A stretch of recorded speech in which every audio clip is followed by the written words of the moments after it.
A very warm welcome to this webinar organized by UVEMA. UVEMA is a research center on cycling and active mobilities at the University of Lausanne, Switzerland. My name is Patrick Rera. I'm a professor of Geography of Mobilities, and I co-lead the UVEMA with my colleague, Professor Ben Kaiser. This semester, we organize a webinar series on unpacking car-centric culture. The idea is to rethink mobility, to rethink transport planning, the way streets and roads are organized, planned, used, and with the idea not to take for granted what we see every day and what we are accustomed to. The idea is to have a fresh look and maybe to envision a different future and a different way to move around and to organize mobility and transport. A few weeks ago, we had the pleasure to host a talk by Peter Norton on the marginalization of walking, the loss and recovery of sustainable urban mobility. If you missed this talk, it was recorded and now it's online on our website. It's unil.ch/UVEMA, or just Google UVEMA and Peter Norton and you will find the link. Today we have the pleasure to have our second talk of this webinar series. And we have the pleasure to welcome Jan Walker, who is a professor at Swansea University. Jan is an environmental psychologist who works particularly on transport, energy, water, and people's relationship to the built environment. He has worked on issues of sustainable travel, especially on cycling and cycling safety for over 20 years. And I'm sure that quite a lot of you know what he did on real-world data on how drivers overtake cyclists and the effect of having a helmet or having a yellow jacket, and also what is written on the yellow jacket. More recently, is the co-author of a recent paper that has coined the term Motonormativity. And in the frame of this webinar series on unpacking car-centric culture, we were really interested to learn more about motonormativity and the problems and cognitive bias that are linked to the normalization of the car as a dominant mode of transport. I would like to remind you to switch off your camera and microphone to save some broadbands. And I would encourage you to use the chat, write your comments, write your questions. And Dimitri Marinchek, who is the scientific adjunct at the UVEMA, and myself, we will gather the question and ask them to Jan in the discussion part. So I would like to thank Jan Walker for having accepted our invitation. And the floor is yours. Thank you, Patrick. Thank you so much. And thank you to Patrick and Hannah and the UVEMA team for inviting me to talk today. What I'm going to present today is some slightly unusual research. This is research that it's almost research where we knew what the answers were going to be before we did the work. I sometimes think of this as almost rhetorical research, which was, sometimes you do science to genuinely find the answer to something, and sometimes you do science to make a point. And this was more towards the latter end, which I think is an interesting sort of meta-level reflection on what I'm going to talk about here.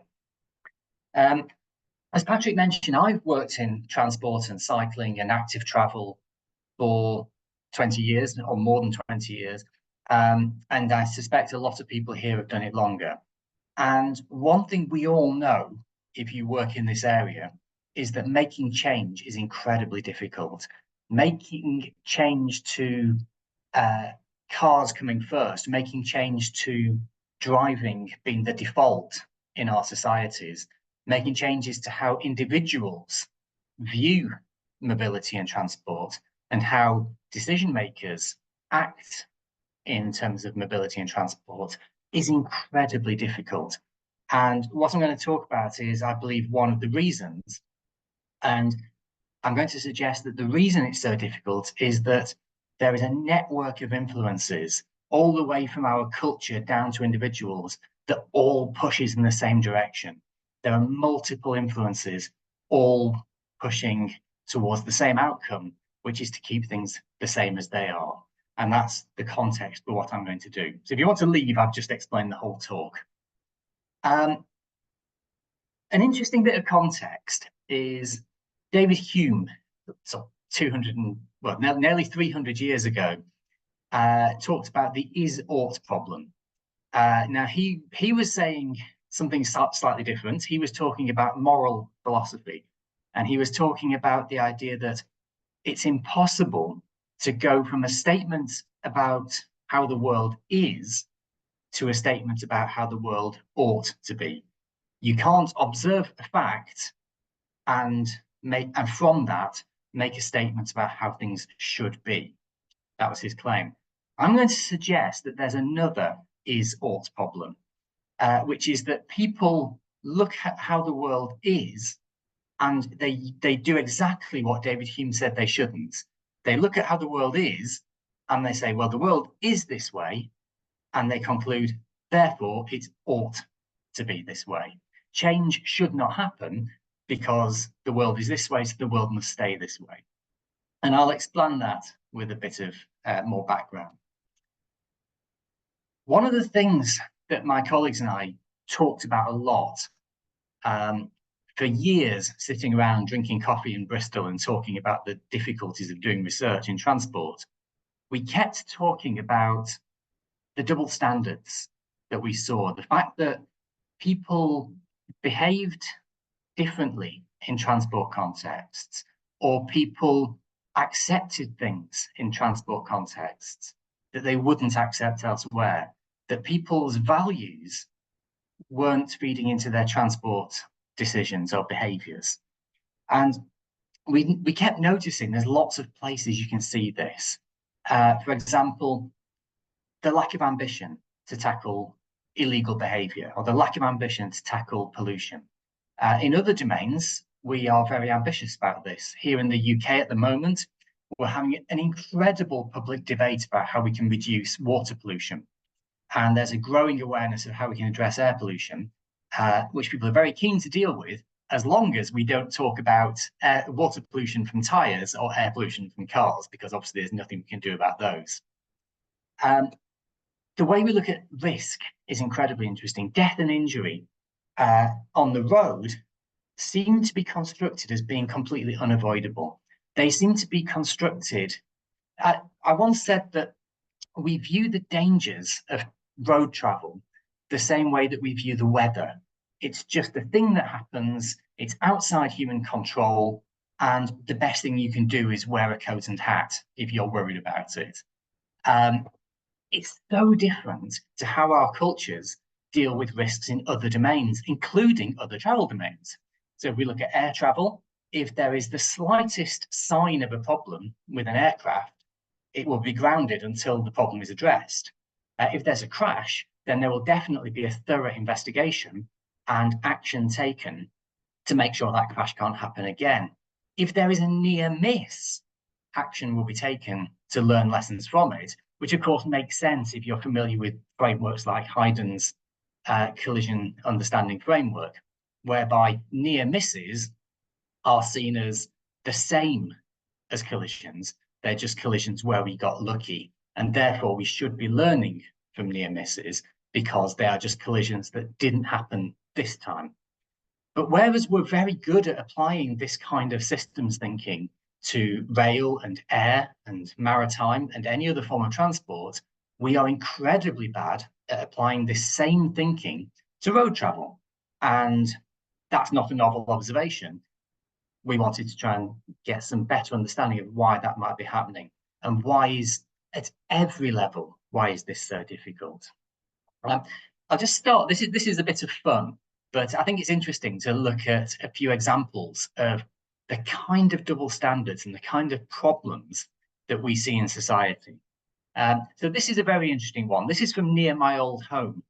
A sign asking criminals politely, please don't break the law. We don't do this in other contexts. We don't have signs saying, please don't murder. We don't have signs asking politely for people not to evade tax. But in this one specific context, we ask politely. Why is that? Why does illegal activity in this domain get treated politely and nervously, unlike all other illegal activity? This is a very interesting one. This, some of you have probably seen this village. This village appeared in several of the Harry Potter films. So it's a very historic village in England called Laycock. And the entire village is owned by a charity. And this charity is focused on historic preservation. So if you live in one of those houses, this charity will control every aspect of how that house looks. If you want to paint your window, the charity have to approve it because they want the street to look historic. If you want to change your door, then it must fit the historic nature of the village. And yet, if you want to leave any old rusty piece of junk outside it for 365 days, apparently that's fine. Apparently, all of these cars and vans have no effect on the historic nature of the village. An absolute blind spot. It is like for those decision makers, all of those cars and vans are literally invisible. How is this happening? A very important one that we're thinking about at the moment, I think a lot of you are probably thinking about this, is where do we put electric vehicle charging infrastructure? I think this one's interesting for two reasons. First, I think a lot of us are seeing this very interesting automatic assumption that future mobility is going to be exactly the same as 20th century mobility, just with electric. There's this very clear societal drive towards staying exactly as we are, but just pretending it's now okay because it's now electric. The second reason it's interesting is where are we putting the charging? And one of the things that's happening already across the UK, and I know it's happening in some other countries, is we are taking the space that belongs to pedestrians. People who drive everywhere look at the edge of the road and say, well, this space is free. I never drive on it, so it must be free space.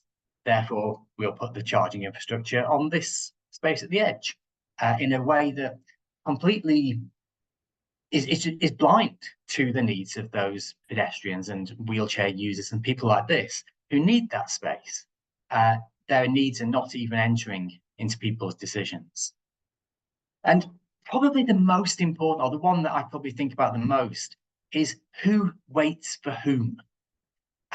Who by default gets access to public space and who by default has to ask for permission to enter public space.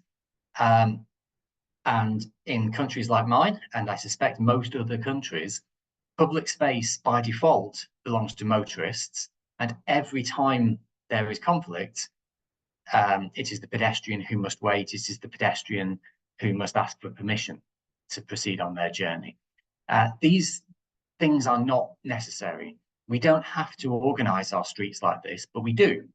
And we don't have to keep them like this, but we do. And why is it so hard for people to envisage doing this differently? Here's another interesting one. This took me 2 minutes yesterday to find these headlines. It is not hard to find a lot of these headlines. These are all from recent news articles. I've left the date on several of them.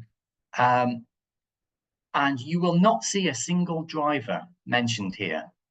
Car crashes into supermarket, car hits building, car hits house, car smash into newly refurbished toilet box, 3 injured after car crashes into shop. Cars are crashing into a lot of things, aren't they? But no drivers are involved. Our media reporting of road violence, our media reporting of the dangers of automobility systematically removes human agency. And it is, as I say, very, very easy to find hundreds of these articles. This is important, and we'll come back to this. So my colleagues and I, Alan, Adrian and I, as I said, we spent a lot of time sitting around drinking coffee, getting angry about all of these infuriating double standards that we saw. And we said, well, look, we need to show people that there is a problem. Step one, we have to show that there is a problem. And so we said, let's take the things that people do and make them abstract. Let's present people with abstract versions of descriptions of our car mobility and see if they still agree. So the original plan was to give people sentences like these.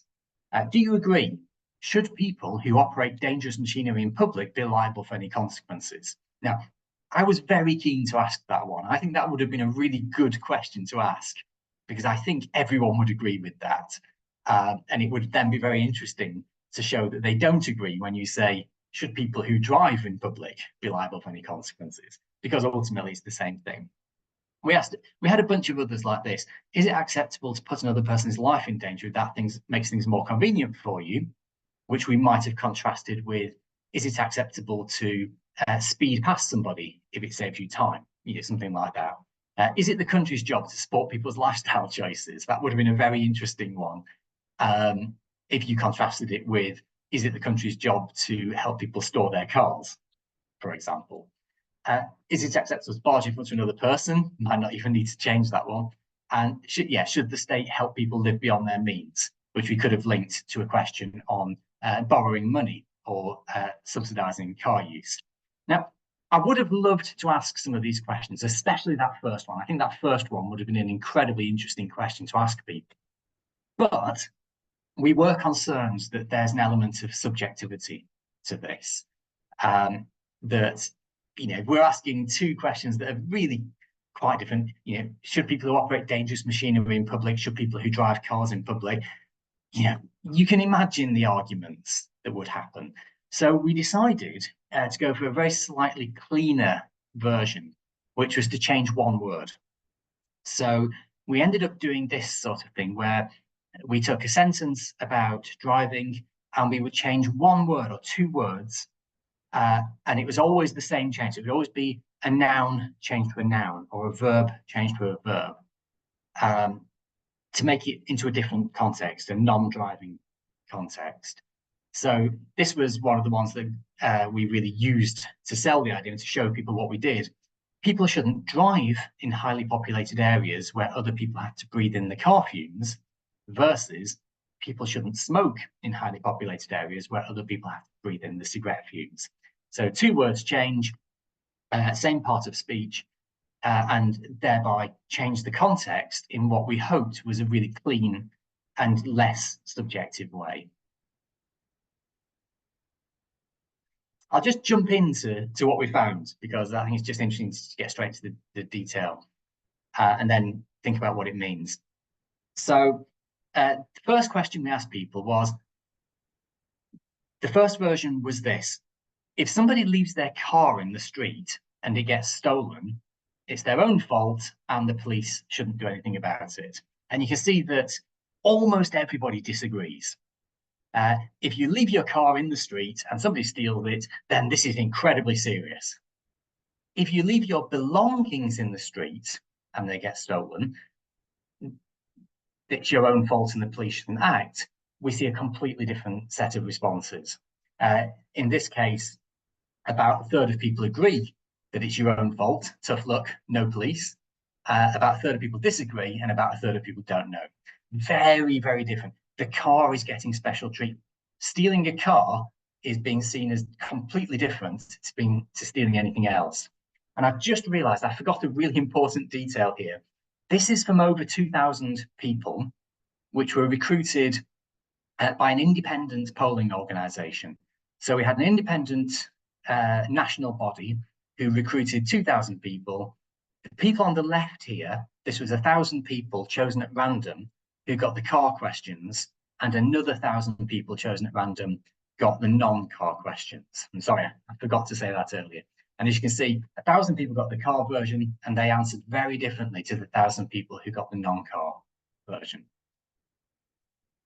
The second question we asked was the only one where we didn't see any effect.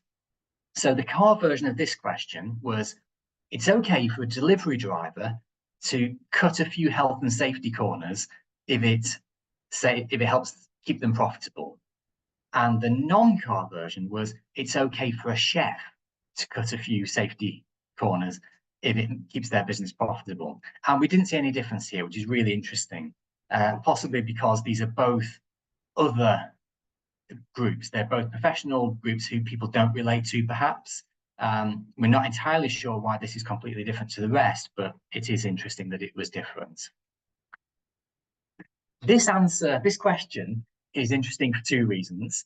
So the question was, risk is a natural part of driving, and so anybody who gets hurt just has to accept that, versus risk is a natural part of working, and so anybody who gets hurt just has to accept that.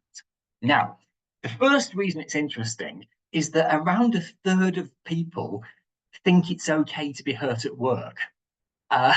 So I'm really worried. This feels like the triumph of capitalism to me, that around about a third of UK people think it's okay to get hurt at work, which is a very strange position. I don't know what's going on there. Another reason this is interesting is that, of course, for a lot of people, for millions of people in this country, driving is work. We have millions of people whose job is the road. And as a lot of other people have pointed out in the past, that is the equivalent of working in a 19th century workplace. If you drive a vehicle for a living, you are in a workplace where a single mistake could mean death, where a momentary lapse of attention could kill you or kill somebody else. We do not tolerate that in any other workplace.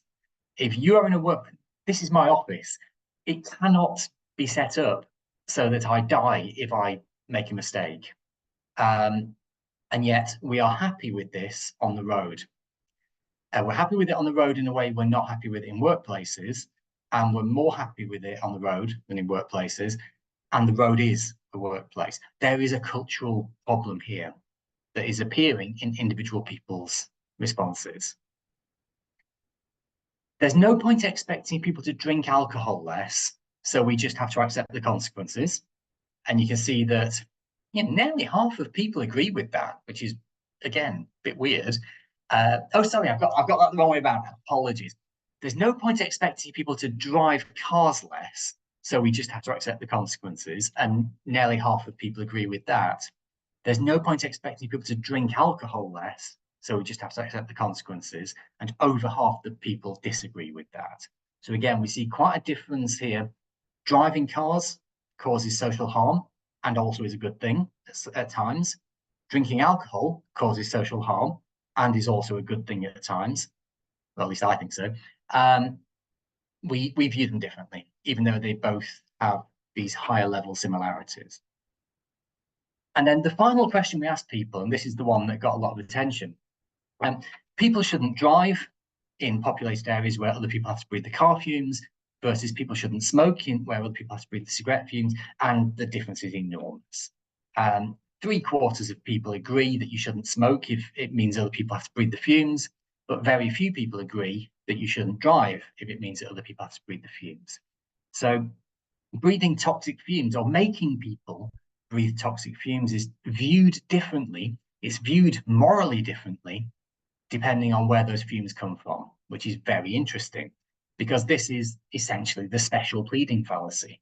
It's certain cases being given a free ride in our discourse without adequate justification. Interestingly, I just pulled together a couple of things. So I got a message a few weeks ago from Michael Sell, who's an academic in Denmark. And he said, look at this, I've just asked the same questions to my students in my class. And here's what he found. And sure enough, he saw exactly the same special pleading in his students. If you believe your belongings in the street and they get stolen, it's your own fault and the police shouldn't be expected to ask.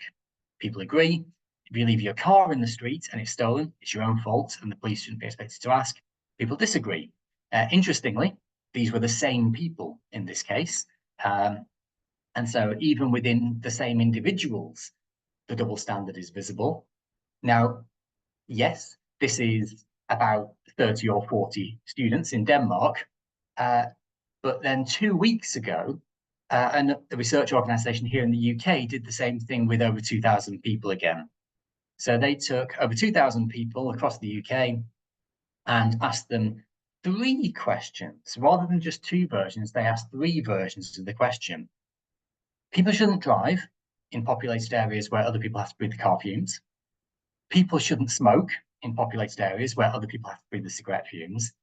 People shouldn't play loud music in populated areas where other people have to hear it. And what was very clear, and especially if I jump into the whole population here, look at this. People shouldn't smoke in populated areas where other people have to breathe the fumes. Clear agreement with that.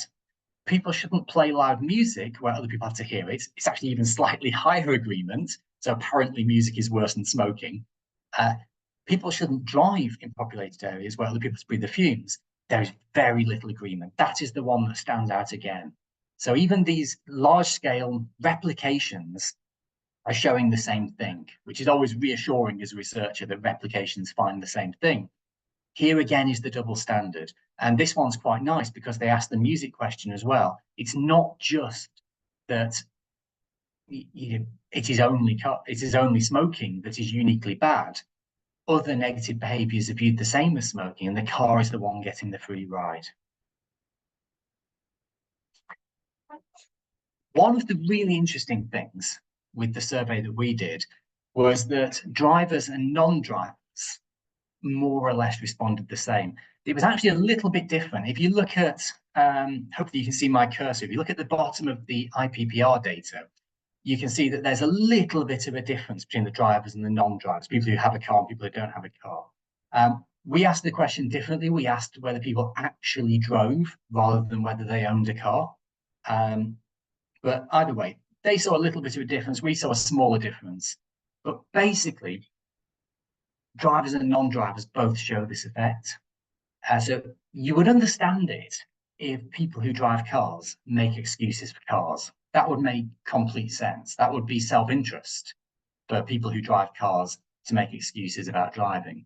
But we saw that even the people who do not drive cars make excuses for driving and apply different standards to motoring than they do to other circumstances. And that became really important. If we're going to try and explain what we see, we're going to try and explain this phenomenon, then it has to account for the fact that it's not just drivers. It's, to a first approximation, everybody seems to be sharing this same blind spot. And we really focused in on this kind of approach. So this particular model comes from work by Bronfenbrenner back in the 1970s. And he was looking at this in the context of child development.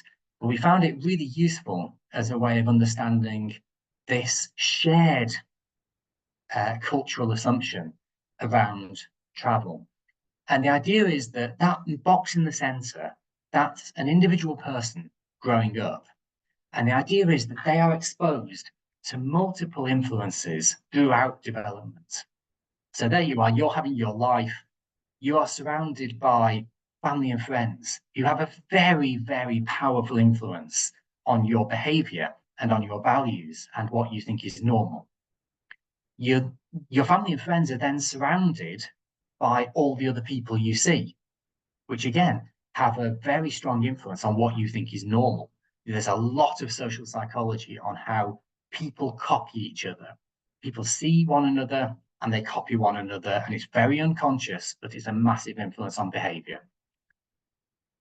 Those social worlds, your close social circle and the wider circle of everyone else you see, they are surrounded by what Bronfenbrenner called the exosystem, the infrastructural world, legal world. And so if we think about traffic, What do our streets look like? What do our traffic signs look like? What do our traffic laws look like? What is that world around us? What is that physical world and that legal world? And how does it influence what we see as normal and what we see as proper? And surrounding all of that is this macro system, our culture. Our culture surrounds that. Our culture shapes the physical world that we build, and our physical world shapes our culture. Our culture shapes our physical world influences behavior, our behavior influences other people. And so all of these are self-reinforcing. There is influence upwards and there is influence downwards. And critically, we're going to argue that when it comes to this context of cars coming first, they all tend to point in the same direction. I've pulled out some specific examples from our paper. So just remember this diagram. There you are in the middle. You're surrounded by your microsystem, which is your friends and family, this mesosystem, which is other people, the exosystem, which is the physical world, and the macrosystem, which is the cultural world. And let's just take some specific examples from our paper. Here's the microsystem, this close social network that you grow up in. A child typically sees that cars are used for short journeys. Most people here in the UK, as well as in other countries, will drive short journeys. Most journeys under 3 kilometers here are made by car. And children see that because they are put in those cars. They are given toy cars to play with. We routinely give children toy cars, which sends a very important message about what's normal. They also, as we know from some very nice research, learn to drive from the back seat. There's a strong correlation between how somebody drives and how their children drive. It is imitation, again, and it is particularly powerful imitation from your close family and friends. At the wider level, it is very difficult to leave home without witnessing speeding, aggression, mobile phone use. I see these every single day. If you grow up in our world, you see these things all the time. Parking antisocially, expecting pedestrians to move out of the way of motorists. All of these things are routinely witnessed and will influence a developing person's view of what is normal. The physical world. Let's look at the physical world we build, especially in our urban areas. We make it easy to drive and we make it hard to walk in a lot of environments. Even for short journeys, we subsidize motoring, we absorb the externalities. We typically, this is changing a little bit in places like Paris, but typically we don't expect people to pay for the pollution they cause. We tend to provide free or subsidized parking spaces for people to store their property. We give priority over other modes. We often, especially in this country, not in Switzerland, perhaps, provide ineffective alternatives. And we typically have unambitious traffic laws that are poorly enforced because we view traffic safety as something we can't influence. Because, of course, as we know, cars crash, people don't. And then finally, all around that, surrounding all of that, surrounding those social activities and influences, and surrounding the physical world is our culture, the discourses and narratives. Look at those headlines I showed earlier. Car crashes, car overturns, car smashes into house. It is just presented every single day as a thing that is outside human control that we have no influence on. It is treated and viewed like the weather in our discourse. This influences what people believe. Advertising substitutes the reality of driving for images of pleasure and control. Again, there are very slight signs of some countries like France thinking about addressing this, but at the moment it's still very minor. And entertainment promotes and normalizes, and in fact often makes antisocial and dangerous driving desirable and promotes it. Look at the Fast and Furious franchise, for example, or any of these other television or film entertainments. I can't think of an example where a safe driver was the hero, put it that way. Now, all of those interact, they all promote each other, they all push in the same direction in a culture like ours. And this leads to our central claim, our most fundamental claim, building on that idea of Bronfenbrenner's, is that when you have spent your entire life in those environments where each of them prioritizes motoring, each of them makes motoring easy, each of them disguises the negatives of motoring. Growing up in that environment, it's not only that motoring harms are seen as normal, but, and this is where we get to the is-ought fallacy, because it's normal, people see it as proper. They see how things is, and they believe that that is how it should be, which is exactly what David Hume told us not to do 300 years ago. And so, what does this mean? And I'm very nervous here at seeing that there's 37 messages in the chat that I can't see. We suggest that as a result of these nested influences of our culture shaping our physical world, which shapes our legal world, which shapes our social behavior, which shapes our family, which shapes us, and then we also push backwards, and the way we act changes the streets and changes the laws and changes the culture, and they all reinforce each other in this one specific context. And we suggest that when you take all of that huge stuff from society down to the individual, and you look at the individual, we suggest this is creating an unconscious bias in people, and it should be recognized like other unconscious biases. We've made progress with unconscious bias in other areas. It is very unusual here these days to have any panel of decision makers that are all men.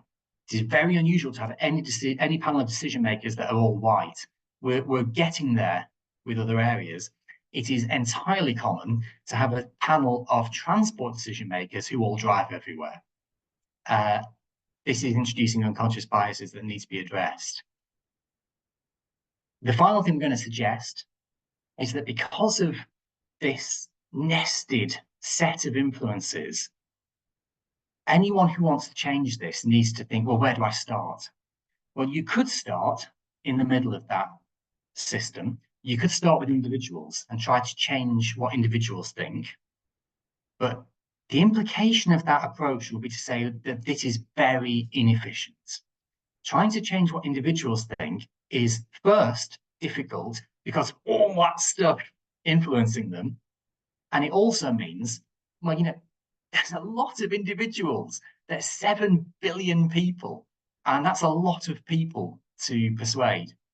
Whereas if you could change the big stuff, if you could change the narratives in the culture, maybe by, for example, influencing what is allowed to be advertised, what is allowed to be shown in the same way we do with other products like alcohol and gambling, or if you could change the physical world, change that exosystem such that fast driving is not prioritized in urban areas, then that's going to disproportionately affect a lot of individuals without you having to speak to all those individuals one at a time. So ultimately, an implication of this, if our supposition is correct about how this system is working, it would suggest that the best way to intervene is to start big, change some of the outer environments, and allow that to permeate through to change the individuals within them. Thank you very much. And I now see we're up to 42 questions, and I'm very scared about this. Thank you. Well, thank you very much, Jan, for your talk. That was great, really interesting. Don't worry about the comments in the chat. They were positive or they were reflecting on what you said.